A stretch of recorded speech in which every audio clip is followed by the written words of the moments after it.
Hey everybody, this is Steven from Natural State Wildlife Photography. Today I just kind of wanted to be out here at the park and um, show off some of the gear that I use every day that I go out and do some nature photography. I wanted to show everybody what I'm using. You don't need the top of the line, the best of the best, as much fun as that would be to get some fantastic photography, show off what the state has to offer, and share with everybody. So, first off, and probably most important, is your camera.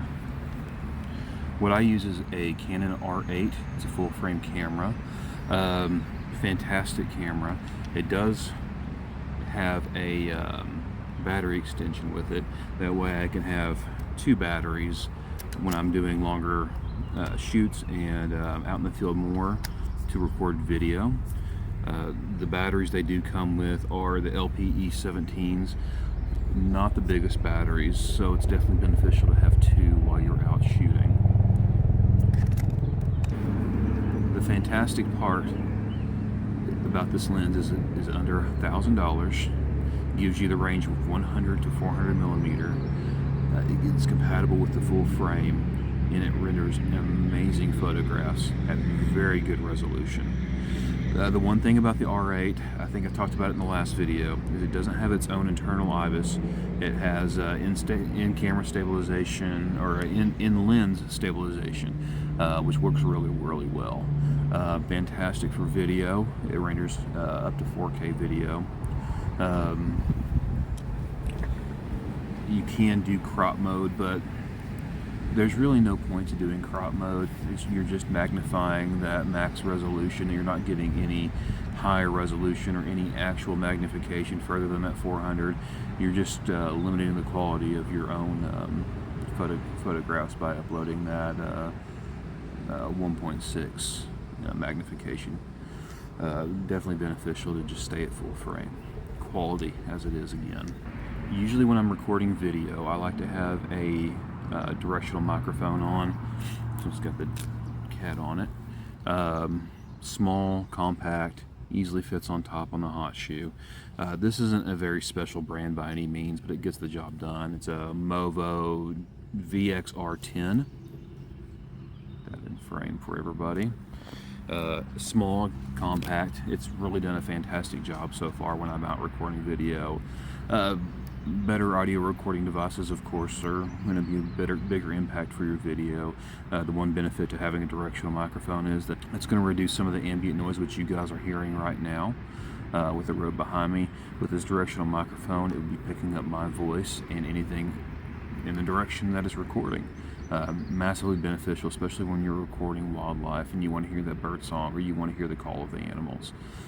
Fantastic if you can get one. It doesn't have to be expensive. Of course, get the best that you can afford. Don't go over by any measure. What you can get for the price that you can afford will do the job until you can afford better down the road.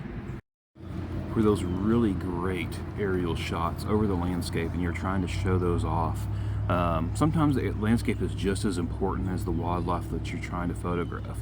If nothing else, to document where you're at, to be able to research, and further down the road, if you are trying to locate a certain type of species and you know it likes a certain type of wildlife, you have an understanding of the type of environment that those animals reside in, that they visit, that they travel to and rest in. Say you're traveling up somewhere north or somewhere south and you're just unfamiliar with it, but you can get on a map and kind of determine where the wetlands are, where the ridges and the pine woods are. Having an idea of the type of landscape that animals prefer is a massive benefit to you when you're doing scouting. The aircraft that I use is the DJI Mini 3 Pro. It's not the newest model, it's not the biggest model. Fantastic though, really good camera, really good flight time. It's underweight, so if you don't have a drone license, it's not required to fly one. If you're not going to take your videos and upload them to YouTube or use them for any commercial purposes, you don't need that drone's license. It's worth studying for and getting if you have the time and the little bit of money it costs to get. when I took it, it was about $80 or so. The biggest effort, honestly, was the studying and getting up there to take the test. I'm in Fort Smith. The closest area I could go was either Tulsa in Oklahoma or Northwest Arkansas up in Bentonville, and I chose Bentonville. Fantastic facility right off the airport, easy testing center. If you're from up there in that area, again, it's worthwhile to get it, if nothing else, to say that you've got a drone license if you want to use it for any commercial use down the road, for real estate photography, for wildlife photography, for any landscape photography and videos that you want to do. That way you can upload them to YouTube or in any commercial avenue. If you're going to make any kind of money off of it or boost any commercial situation, you'd need that drone license. It's important to have. You don't want to mess with the FAA on when it comes to having a license and being properly in a situation to use that right. The good thing about the Mini 3 Pros, it's been out for a while. It comes with fantastic lens options. ND filters. I got an anamorphic and wide-angle lens that can go onto the front of the drone gimbal right here in front. Those are swappable. You also have things like the variable NDs that you can get the high ND up to. Oh man, I've got it up to 1,000. I want to say there's a 2,000 there. Mist filters. I've got some that are, I believe, kind of specialty lenses that have gold and blue bars. Let me find those real quick and I'll show them off. They're pretty cool. These are them. Yeah. So I don't know if you can see that very well or not, but let me just take one out and see if it can show up through there.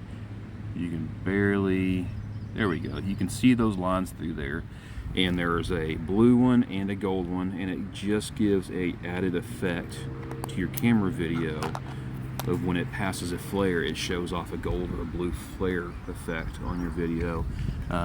Gives it a little extra, well, flare. It's pretty cool. The remote that comes with mine is not the standard where you attach your cell phone to it and use your phone to fly. Mine comes with a standalone remote. Very good hand feel. Controls are very simple and easy. The good thing about DJI drones is they're very user-friendly. They're easy to pick up and learn, but they have the benefits and the features that you would want to come with the drone to give you specialized movements, zooms and tilts, and everything that you think you would need for aerial photography. For the most part, that's really the equipment that I use. I'm currently using a DJI Osmo.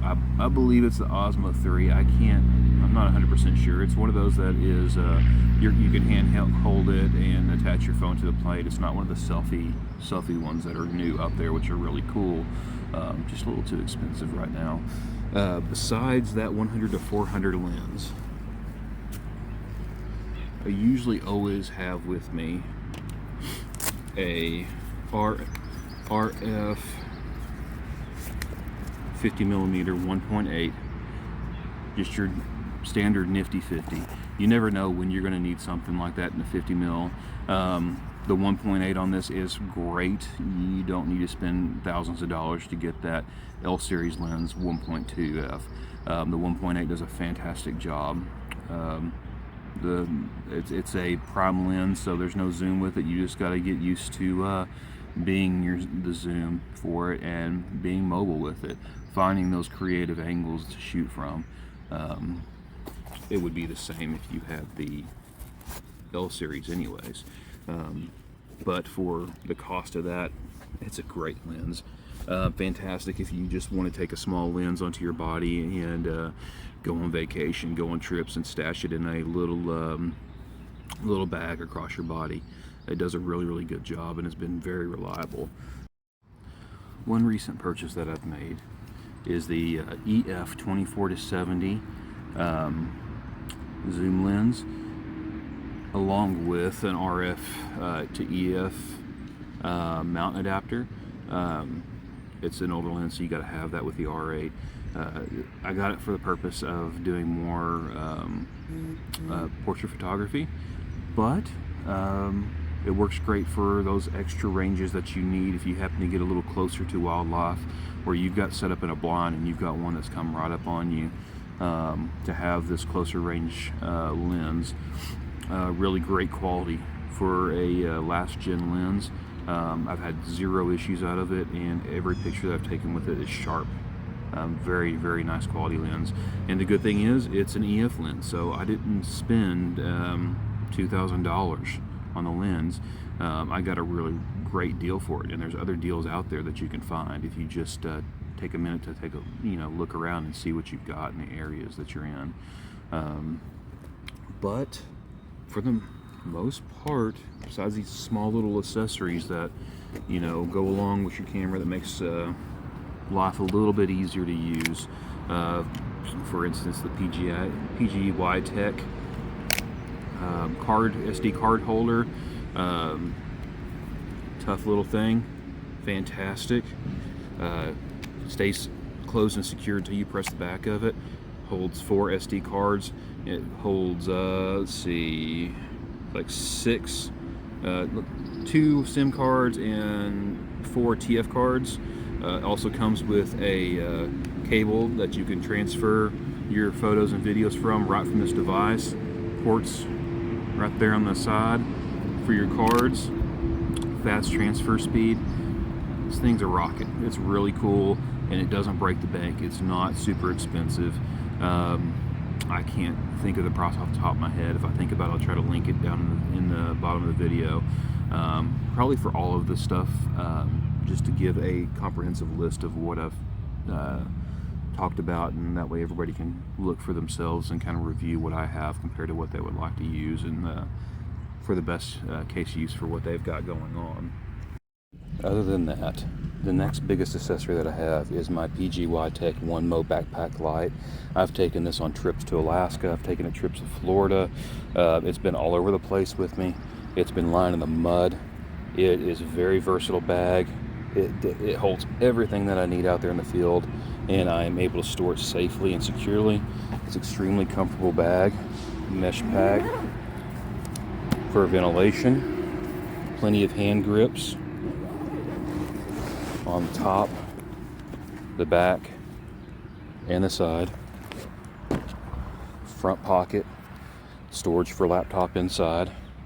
It's got a pocket big enough that you can stuff a tripod or a big bottle of water in there.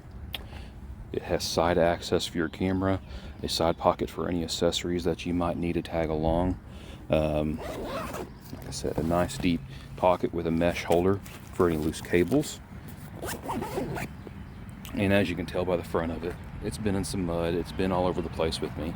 Extremely reliable bag.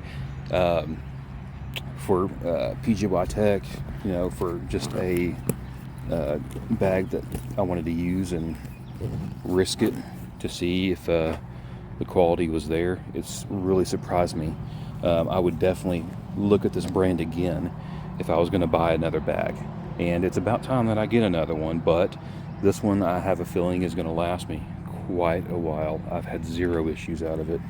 Another great accessory is the PG Tech Beetle, where you can have a plate on the bottom of your camera body, and as you're walking around, you can have that mounted there on your shoulder to free up your arms.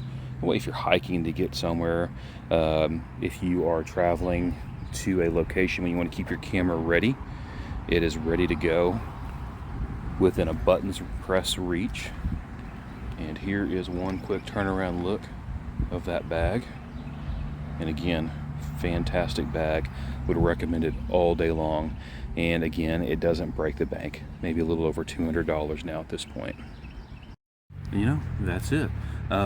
Again, Steven from Natural State Wildlife Photography. I appreciate everybody watching the video. Again, I'm new at this. It's fairly obvious I'm new at this. But I do feel it's important to share what I have, what I use, and how I use it sometimes to the best effect that I possibly can. Sorry, white-breasted nuthatch on the tree over there.